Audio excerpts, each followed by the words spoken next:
Hello student, कैसे हैं आप सब। एक बार पुनः आप सभी का आपके अपने चैनल शिव कोचिंग क्लासेस पर स्वागत है।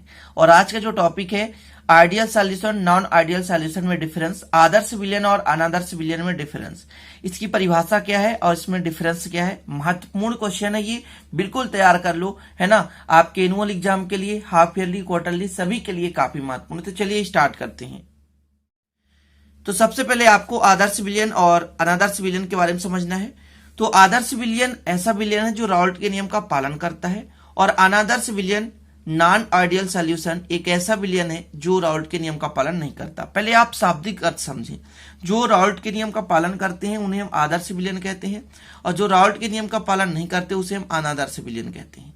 आप एक पॉइंट पर याद कर लें कि राउल्ट के नियम का पालन करने वाला विलयन आदर्श विलयन कहलाता है, और राउल्ट के नियम का पालन न करने वाला विलयन अनादर्श विलयन कहलाता है। ये पॉइंट आप याद कर लें, ठीक है।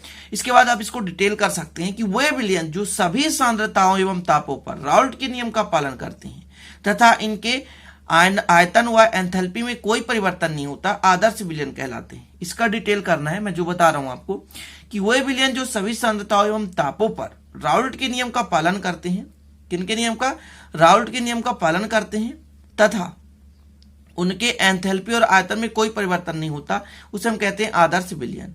अनादर्श विलयन में क्या करोगे, इसका अपोजिट, ऐसे विलयन जो सांद्रता एवं ताप पर या विभिन्न सांद्रता एवं ताप पर राउल्ट के नियम का पालन नहीं करते तथा इनमें एंथैल्पी और आयतन परिवर्तन हो जाता है, इसका अपोजिट आपको लिख लेना है। तो ऐसे विलयन अनादर्श विलयन कहलाते हैं, नॉन आइडियल सॉल्यूशन। क्लियर।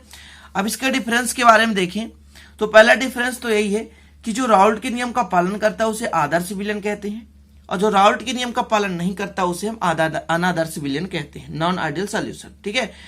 तो यहां पर राउल्ट का नियम आपको पता है, पी ए बराबर P0A XA होता है, पीबी बराबर P0B इंटू XB होता है। ये बराबर होगा, कहने का मतलब राउल्ट के नियम का पालन करता है, और इस पर राउल्ट के नियम का पालन नहीं करता मतलब नॉट इक्वल होगा। ठीक है।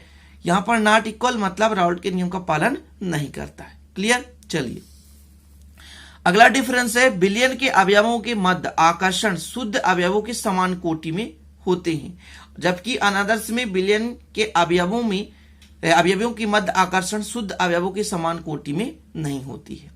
अब देखिए आकर्षण क्या कहलाता है। जैसे आपके पास विलयन है, विलयन में विलेय पदार्थ है, और विलेय पदार्थ में छोटे छोटे कण हैं, और उन कणों के बीच क्या होता है, आकर्षण होता है।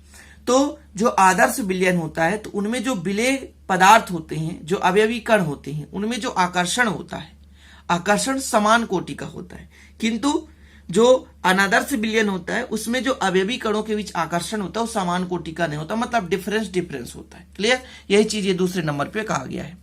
अगला, जब शुद्ध अवयवों के मिश्रित किया जाता है, जब शुद्ध अवयवों के मिश्रित किया जाता है तब उसके एंथैल्पी तथा आयतन में परिवर्तन नहीं होता। कुल मिलाकर आपने देखा कि आदर्श विलयन में एंथैल्पी और आयतन में परिवर्तन नहीं होता, अर्थात जो डेल एच मैक्सिमम है वो 0 के बराबर है, मतलब परिवर्तन नहीं होता, और डेल भी मैक्सिमम 0 के बराबर, यानी कोई परिवर्तन नहीं होता। लेकिन इस पे जब शुद्ध अवयवों में, यहां भी में है, ठीक है ना, शुद्ध अवयवों में क्या किया जाता है, इनको मिश्रित किया जाता है। यहां पर भी थोड़ा सा गलत है, मिश्रित समझिएगा, क्या मिश्रित, यहां पर मिश्रित है, ठीक है ना, मिश्रित किया जाता है, तब उसके एंथैल्पी और आयतन में परिवर्तन हो जाता है। मतलब डेल एच जो है ये आपका मैक्सिमम है, ठीक है ना, मैक्सिमम है, तो ये 0 के बराबर नहीं होता, और डेल भी मैक्सिमम ये भी 0 के बराबर नहीं होता। तो ये डिफरेंस है।